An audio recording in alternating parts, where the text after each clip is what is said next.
여러분, 오늘 제가 한 자매의 이야기를 나누려 합니다. 이 이야기는 많은 분들이 공감하실 겁니다. 기도는 매일 하는데 마음은 텅 비어있고 교회는 나가는데 가정에는 평안이 없는 그런 우리 모두의 이야기일지도 모릅니다. 나이는 45세 수진이라는 자매가 있었습니다. 남편 영우와 결혼한 지 20년이 되었습니다. 5년 전까지만 해도 수진의 가정은 평범하게 행복했습니다. 남편은 작은 인쇄소를 운영했고 수진은 전업주부로 두 아이를 키웠습니다. 교회도 열심히 다녔고 11조도 빠짐없이 했습니다. 매주 주일이면 온 가족이 함께 예배를 드렸습니다. 고등학생 아들 준호와 중학생 딸 지은이도 교회에서 잘 자랐습니다. 수진은 행복했습니다. 부자는 아니었지만 남편이 성실하게 일했고 가족들이 건강했고 무엇보다 하나님을 함께 예배할 수 있었습니다. 그런데 5년 전 어느 날 모든 것이 바뀌었습니다. 남편 영우가 집에 돌아와서 조심스럽게 말했습니다. 여보, 친구 하나가 사업을 시작하는데 보증을 좀 서달라고 하네요. 수지는 그 말을 듣자마자 반대했습니다. 여보, 안 돼요. 보증은 절대 안 돼요. 우리 목사님도 그러셨잖아요. 보증은 독 안에 든 쥐라고. 하지만 영우는 괜찮아요. 이 친구는 20년 넘게 알고 지낸 친구예요. 절대 문제 없어요. 그리고 이번 사업은 확실하대요. 수지는 불안했습니다. 여보, 그래도 제발 다시 한번 생각해봐요. 하지만 영우는 이미 마음을 정한 듯 했습니다. 여보, 걱정하지 마세요. 아무 일도 안 생길 거예요. 그렇게 영우는 큰 금액의 보증을 섰습니다. 처음 6개월은 아무 일도 없었습니다. 수진도 조금 안심했습니다. 그래, 남편 말대로 괜찮은가 보다. 하지만 1년이 지난 어느 날 은행에서 전화가 왔습니다. 사모님, 남편분 보증건으로 연락드립니다. 채무자가 연락이 안 되는데요. 수진의 머릿속이 하얘졌습니다. 그날부터 수진네 가정의 악몽이 시작됐습니다. 남편 친구의 사업은 완전히 실패했고 그 친구는 연락을 끊었습니다. 은행에서 톡촉이 시작됐고 법원에서 서류가 날아왔습니다. 영호는 인쇄소를 팔아서 빚을 갚으려 했지만 턱없이 부족했습니다. 결국 집까지 넘어갔습니다. 수진네 가족은 작은 월세방으로 이사했습니다. 넓은 아파트에서 좁은 투룸으로 말입니다. 수진은 마트 계산대에서 일하기 시작했습니다. 하루 8시간 서서 물건을 찍고 돈을 받고 영수증을 건네는 일이었습니다. 영호는 택시 운전을 시작했습니다. 아침 일찍 나가서 밤늦게 들어오는 생활이 시작됐습니다. 처음에는 함께 이겨내자고 말했습니다. 어느 날 저녁 영우가 집에 돌아와서 말했습니다. 여보, 미안해요. 내가 잘못했어요. 하지만 우리 함께 이겨내요. 수진도 고개를 끄덕였습니다. 그래요. 우리 힘내요. 하지만 시간이 지날수록 수진의 마음속에는 남편에 대한 원망이 쌓여갔습니다. 마트에서 계산대에 서 있으면 이런 생각이 들었습니다. 내가 왜 여기 서 있지? 내가 뭘 잘못했지? 남편이 내 말을 들었으면 이렇게 안 됐을 텐데. 교회 다니던 자매들이 명품 가방을 들고 오는 모습을 보면 가슴이 아팠습니다. 나도 저렇게 살 수 있었는데 남편 때문에 이렇게 됐어. 여러분, 이 마음 이해되시죠? 억울하고 분하고 원망스러운 그 마음. 정말 힘드시죠? 수지는 여전히 교회를 나갔습니다. 새벽 기도도 빠지지 않았습니다. 하지만 기도 내용이 달라졌습니다. 하나님, 왜 제 남편은 분별력이 없었나요? 왜 제 말을 안 들었나요? 하나님, 이게 공평한 건가요? 저는 잘못한 게 없는데 왜 제가 이렇게 고생해야 하나요? 기도하면 할수록 마음은 더 공허해졌습니다.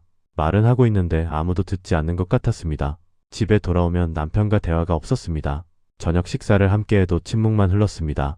영우가 여보, 오늘 힘들었어요 라고 말하면 수지는 당신만 힘들었겠어요? 나도 힘들어요 라고 차갑게 대답했습니다. 어떤 날은 영우가 미안해요 라고 말했습니다. 수지는 지금 와서 미안하다고 해서 뭐가 달라져요? 이미 다 망가졌는데. 영우는 더 이상 아무 말도 하지 않았습니다. 그냥 묵묵히 밥을 먹고 방으로 들어갔습니다. 아들 준호와 딸 지은이도 부모의 냉랭한 분위기를 느끼며 힘들어했습니다. 어느 날 딸 지은이가 엄마에게 조심스럽게 물었습니다. 엄마, 우리 가족 왜 이렇게 됐어요? 예전에는 행복했잖아요. 수지는 대답할 말이 없었습니다. 그냥 지은아, 공부나 열심히 해 라고만 말했습니다. 지은이는 더 이상 묻지 않았습니다. 하지만 수지는 알고 있었습니다. 딸이 얼마나 힘들어하는지 말입니다. 여러분, 이 가정이 보이시죠? 겉으로는 교회 다니고 기도하지만 안으로는 차갑게 얼어붙은 가정입니다. 1년이 지나고 2년이 지났습니다. 수지는 여전히 매일 새벽 기도를 나갔습니다. 하지만 기도 시간이 점점 더 힘들어졌습니다. 무릎을 꿇고 기도하려고 하면 남편의 얼굴이 떠올랐습니다. 그리고 원망이 먼저 올라왔습니다. 하나님, 왜요? 왜 우리 가족이 이렇게 됐나요? 제가 뭘 잘못했나요? 왜 제 남편은 그렇게 어리석었나요? 기도하고 나면 마음이 더 무거워졌습니다. 뭔가 잘못됐다는 걸 알았지만 어떻게 해야 할지 몰랐습니다. 어느 주일 예배 후 구역 모임이 있었습니다. 수지는 구역장이었습니다. 구역원들과 함께 기도 제목을 나누는 시간이었습니다. 한 자매가 남편이 실직해서 힘들다고 눈물을 흘렸습니다. 수지는 그 자매의 손을 잡고 기도했습니다. 하나님, 이 자매의 가정을 도와주세요. 남편에게 일자리를 주시고 이 가정에 평안을 주세요. 하지만 기도하면서 수지는 생각했습니다. 나는 왜 이렇게 기도하면서 우리 가정은 평안이 없지? 내 기도는 왜 응답이 없지? 집으로 돌아오는 길에 수지는 혼자 걸으며 생각했습니다. 내가 뭘 잘못하고 있는 걸까? 왜 이렇게 힘들지? 3년이 지났습니다. 어느 날 목사님이 신방을 오셨습니다. 목사님은 좁은 월세방에 앉아서 수진과 영호를 바라봤습니다. 영호는 택시 운전 때문에 자리에 없었고 수진만 있었습니다. 목사님이 조심스럽게 물었습니다. 수진 자매님 요즘 어떠세요? 기도가 잘 되시나요? 그 순간 수진의 눈에서 눈물이 쏟아졌습니다. 목사님, 저는 매일 기도합니다. 새벽 기도도 빠지지 않아요. 그런데요, 목사님. 제 기도가 천장을 뚫지 못하는 것 같아요. 수진은 울면서 말을 이었습니다. 저는 기도하는데 형식만 남았어요. 말은 하는데 아무도 듣지 않는 것 같아요. 하나님이 저를 버리신 걸까요? 목사님은 잠시 침묵하다가 물었습니다. 수진 자매님, 남편분과는 요즘 어떠세요? 수진은 고개를 돌렸습니다. 그냥 그래요. 목사님이 다시 물었습니다. 대화는 하시나요? 수진은 대답하지 못했습니다. 눈물만 흘렀습니다. 목사님은 조용히 말씀하셨습니다. 수진 자매님, 혹시 남편분을 원망하고 계신 건 아닌가요? 수진은 눈물을 닦으며 말했습니다. 목사님, 당신이 보증을 서지 말라고 했잖아요. 제가 그렇게 말렸는데 남편이 안 들었어요. 그래서 우리 가족이 이렇게 된 거예요. 목사님은 고개를 끄덕였습니다. 그 마음 이해합니다. 정말 힘드시죠? 억울하시죠? 네, 목사님. 정말 억울해요. 제가 뭘 잘못했나요? 저는 열심히 살았어요. 교회도 열심히 다녔어요. 그런데 왜 이렇게 됐나요? 목사님은 잠시 생각하다가 말씀하셨습니다. 수진 자매님, 성경에 보면 룻과 나오미 이야기가 나옵니다. 룻과 나오미요? 네, 나오미는 남편과 두 아들을 다 잃었습니다. 그리고 이방 땅에서 과부가 됐죠. 정말 힘든 상황이었습니다. 수지는 듣고 있었습니다. 목사님이 계속 말씀하셨습니다. 그런데 룻이라는 며느리가 나오미와 함께 가겠다고 했습니다. 당신의 하나님이 나의 하나님이고 당신의 백성이 나의 백성이라고 말입니다. 네, 나오미는 아무것도 가진 게 없었습니다. 룻에게 줄 수 있는 게 하나도 없었어요. 하지만 룻은 함께 갔습니다. 그리고 그 동행이 축복이 됐습니다. 수지는 고개를 숙였습니다. 목사님이 조용히 말씀하셨습니다. 수진 자매님, 남편분이 잘못했을 수도 있습니다. 하지만 지금 중요한 건 그게 아니에요. 중요한 건 함께 가는 거예요. 원망하며 가는 게 아니라 사랑하며 함께 가는 거예요. 수지는 눈물만 흘렸습니다. 목사님은 수진의 손을 잡고 기도해 주셨습니다. 하나님, 이 자매를 도와주세요. 원망의 마음을 사랑으로 바꿔주세요. 이 가정에 다시 평안이 임하게 하소서. 목사님이 돌아가신 후 수지는 혼자 앉아서 생각했습니다. 함께 가는 건 원망이 아니라 사랑으로. 하지만 쉽지 않았습니다. 마음속에 쌓인 원망이 너무 컸습니다. 그날 밤 영호가 택시 운전을 마치고 집에 돌아왔습니다. 밤 11시가 넘은 시간이었습니다. 수지는 거실에서 남편을 기다리고 있었습니다. 영호는 피곤한 얼굴로 들어와서 여보, 아직 안 잤어요? 라고 물었습니다. 수지는 대답 대신 그냥 남편을 바라봤습니다. 영호는 씻으러 들어갔고 수지는 계속 앉아 있었습니다. 여러분, 수진의 마음이 보이시죠? 변하고 싶지만 어떻게 해야 할지 모르는 그 마음. 용서하고 싶지만 쉽게 되지 않는 그 마음. 정말 많이 힘드시죠? 하지만 이 이야기는 여기서 끝이 아닙니다. 수지는 과연 남편을 용서할 수 있을까요? 그녀의 기도는 다시 회복될 수 있을까요? 그리고 이 가정의 평안이 다시 찾아올 수 있을까요? 목사님이 다녀가신 후 일주일이 지났습니다. 수지는 여전히 매일 새벽 기도를 나갔습니다. 하지만 목사님 말씀이 자꾸 머릿속에 맴돌았습니다. 함께 가는 것. 원망이 아니라 사랑으로. 새벽 기도 시간에 수지는 기도하려고 무릎을 꿇었습니다. 하나님, 저를 도와주세요. 남편을 용서하고 싶습니다. 그런데 어떻게 해야 할지 모르겠습니다. 하지만 집에 돌아오면 다시 원래대로 돌아갔습니다. 남편과 대화 없는 아침 식사, 차가운 침묵, 그리고 각자의 일터로 떠나는 하루였습니다. 수지는 마트 계산대에 서서 하루 종일 물건을 찍었습니다. 똑같은 일의 반복이었습니다. 피곤했지만 멈출 수 없었습니다. 돈을 벌어야 했으니까요. 어느 날 손님 중 한 분이 수진을 알아봤습니다. 교회에서 함께 봉사했던 권사님이었습니다. 어머, 수진 자매님, 여기서 일하세요? 수진은 잠시 당황했지만 네, 요즘 여기서 일하고 있어요. 라고 대답했습니다. 권사님은 안타까운 표정을 지으며 많이 힘드시죠? 우리가 기도할게요. 라고 말하고 갔습니다. 수지는 그 말이 위로가 아니라 동정처럼 느껴졌습니다. 가슴이 답답했습니다. 여러분, 이 마음 아시죠? 위로받고 싶은데 동정은 받기 싫은 그 복잡한 마음. 정말 힘드시죠? 그날 저녁 집에 돌아오니 아들 준호가 거실에 앉아 있었습니다. 표정이 어두웠습니다. 수진이 물었습니다. 준호야, 무슨 일 있어? 준호는 잠시 망설이다가 말했습니다. 엄마 저 대학 진학 포기할까봐요. 뭐라고? 왜? 준호는 고개를 숙였습니다. 학원비도 부담되고 대학 가면 등록금도 있잖아요. 제가 그냥 취업할게요. 수진의 가슴이 찢어지는 것 같았습니다. 아니야 준호야. 너는 꼭 대학 가야 해. 엄마 아빠가 어떻게든 할게. 하지만 엄마. 준호야 걱정하지 마. 엄마가 일 더 할게. 너는 공부만 해. 준호는 더 이상 말하지 않았습니다. 하지만 수진은 알고 있었습니다. 아들이 얼마나 미안해하는지 말입니다. 그날 밤 수진은 방에서 혼자 울었습니다. 하나님 이게 뭐예요? 제 아들이 꿈을 포기하려고 해요. 이게 다 누구 때문이에요? 그리고 또다시 남편에 대한 원망이 올라왔습니다. 남편이 그때 내 말만 들었어도 준호가 이런 고민 안 했을 텐데. 다음날 새벽 기도 시간이었습니다. 수진은 교회에 갔지만 기도가 나오지 않았습니다. 무릎을 꿇고 입만 움직였지만 마음은 텅 비어 있었습니다. 옆에서 기도하던 한 집사님이 통성 기도를 하고 있었습니다. 하나님 감사합니다. 모든 것이 감사합니다. 주님의 은혜가 넘칩니다. 수진은 그 기도를 들으며 생각했습니다. 나는 왜 감사할 수 없지? 나는 왜 은혜를 느낄 수 없지? 새벽 기도가 끝나고 수진은 혼자 남아서 앉아 있었습니다. 목사님이 수진을 보시고 다가오셨습니다. 수진 자매님 괜찮으세요? 수진은 고개를 들지 못했습니다. 목사님, 저 기도가 안 돼요. 말은 하는데 제 기도가 천장을 못 뚫는 것 같아요. 목사님은 수진 옆에 앉으셨습니다. 수진 자매님 혹시 마태복음 5장 23절 말씀 아시나요? 수진은 고개를 저었습니다. 목사님이 조용히 말씀하셨습니다. 그러므로 예물을 제단에 드리려다가 거기서 내 형제에게 원망 들을 만한 일이 있는 것이 생각나거든 예물을 제단 앞에 두고 먼저 가서 형제와 화목하고 그 후에 와서 예물을 드리라. 목사님이 계속 말씀하셨습니다. 수진 자매님 우리가 아무리 열심히 기도해도 관계가 깨져 있으면 그 기도가 하나님께 닿지 않습니다. 먼저 관계를 회복해야 해요. 수진은 눈물을 흘리며 말했습니다. 목사님 그게 쉽지 않아요. 제 마음속에 원망이 너무 커요. 목사님은 고개를 끄덕였습니다. 알아요. 정말 어려운 일이죠. 하지만 수진 자매님 이렇게 생각해 보세요. 남편분도 지금 힘드실 거예요. 자책하고 있을 거예요. 목사님이 말씀을 이었습니다. 성경에 보면 욥이라는 사람이 나옵니다. 욥은 하루아침에 모든 것을 잃었어요. 재산도 자식도 건강도 다 잃었습니다. 그때 욥의 아내가 뭐라고 했는지 아세요? 하나님을 욕하고 죽으라고 했습니다.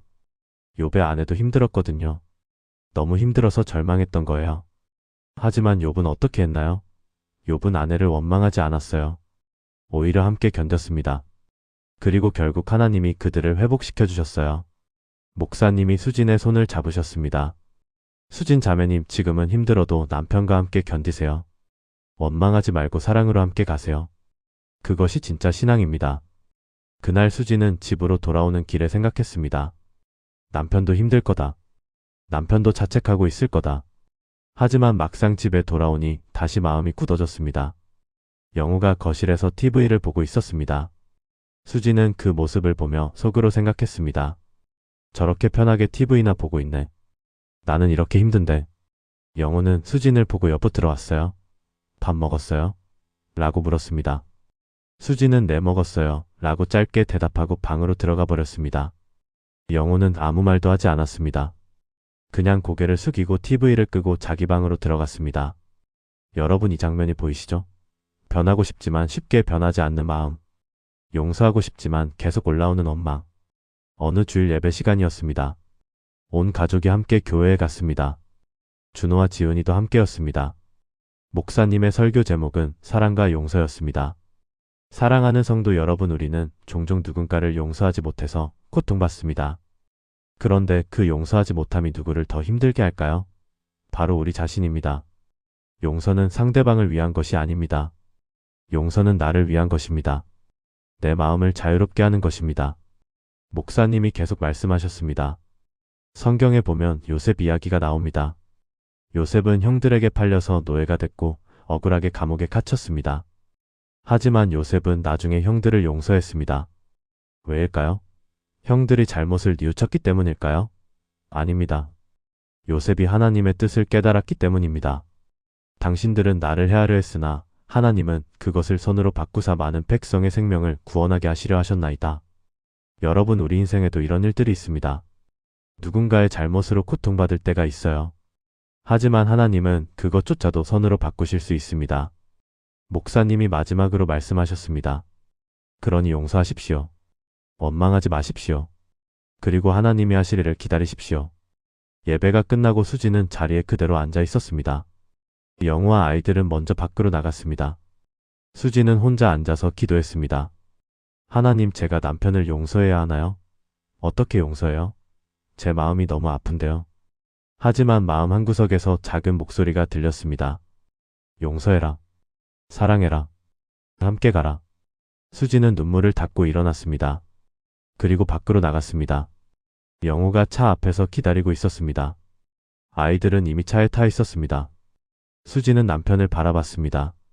영우는 피곤해 보였습니다. 어깨가 축 처져 있었고 얼굴에는 주름이 깊었습니다. 그 순간 수지는 깨달았습니다. 남편도 힘들구나. 남편도 매일 자책하고 있구나.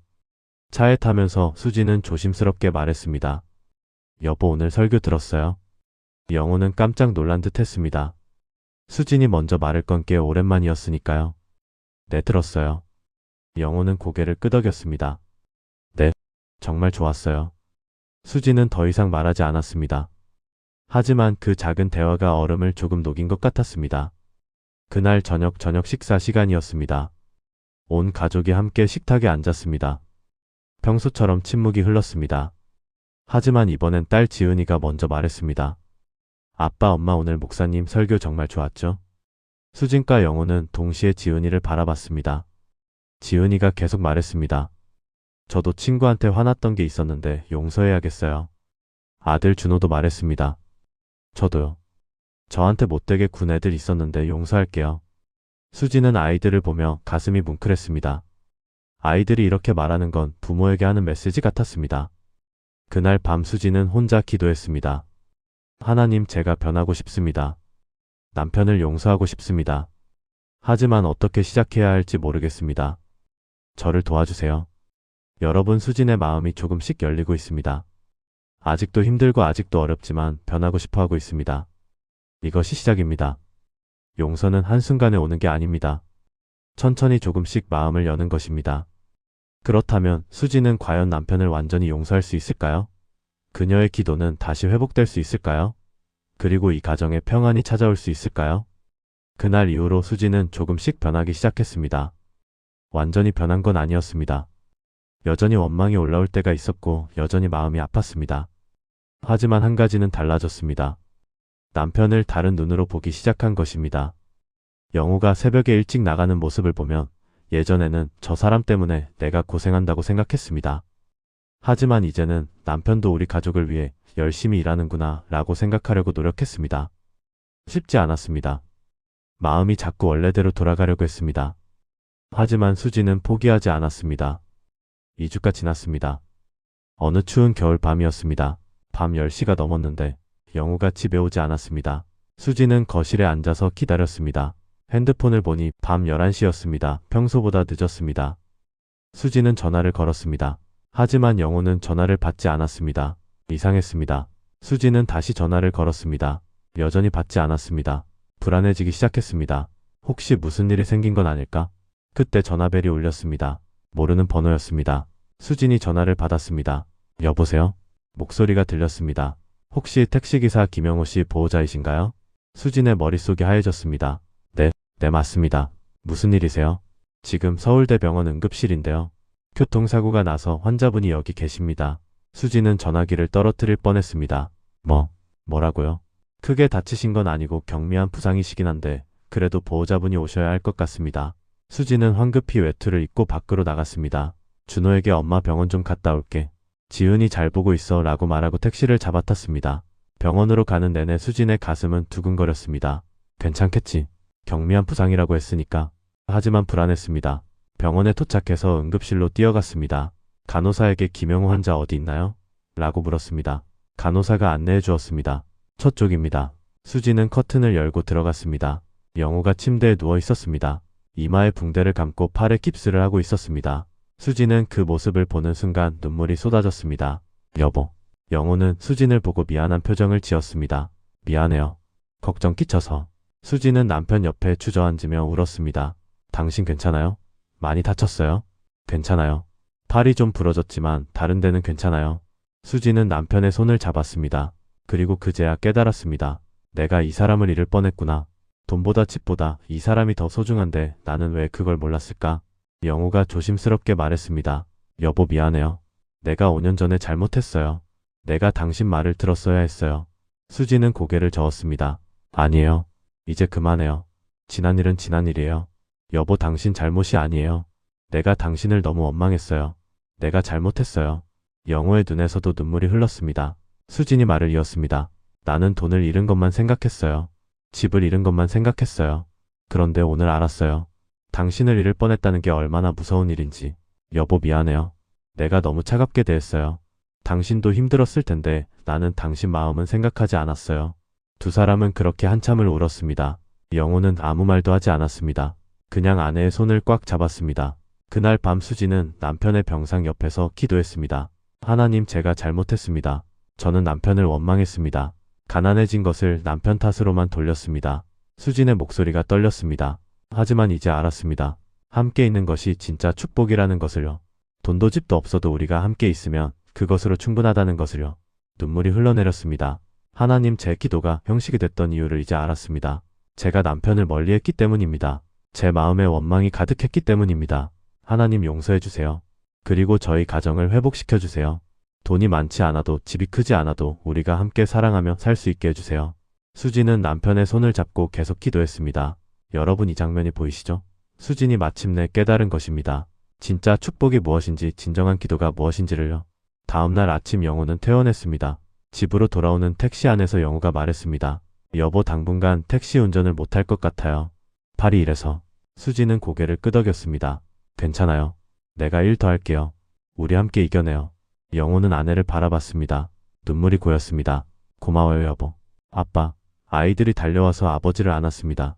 영호는 아이들을 안으며 미안하다 아빠가 걱정 끼쳤구나 라고 말했습니다. 아빠 괜찮으면 됐어요. 준호가 말했습니다. 그날 저녁 온 가족이 함께 저녁 식사를 했습니다. 작은 밥상이었지만 마음은 따뜻했습니다. 수진이 말했습니다. 우리 기도하고 먹어요. 온 가족이 손을 잡았습니다. 수진이 기도했습니다. 하나님 저희 가족을 위해 기도합니다. 수진의 목소리는 이제 달랐습니다. 형식이 아니라 진심이었습니다. 저희는 가난합니다. 작은 월세방에 살고 있습니다. 하지만 행복합니다. 왜냐하면 우리가 함께 있기 때문입니다. 영호와 아이들도 눈물을 흘렸습니다. 하나님 제가 그동안 남편을 원망했습니다. 하지만 이제 알았습니다.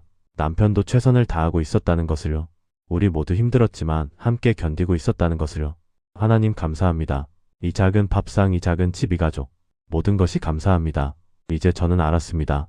진짜 축복은 많이 가진 것이 아니라 사랑하는 사람과 함께하는 것임을. 하나님, 저희 가족이 앞으로도 사랑으로 함께 갈 수 있게 해주세요. 어려움이 와도 원망하지 않고 함께 이겨낼 수 있게 해주세요. 예수님의 이름으로 기도합니다. 아멘. 아멘. 가족 모두가 함께 화답했습니다. 그날 밤 수지는 일기를 썼습니다. 오늘 나는 깨달았다. 기도가 형식이 된 이유는 하나님을 멀리해서가 아니라 남편을 멀리해서였다.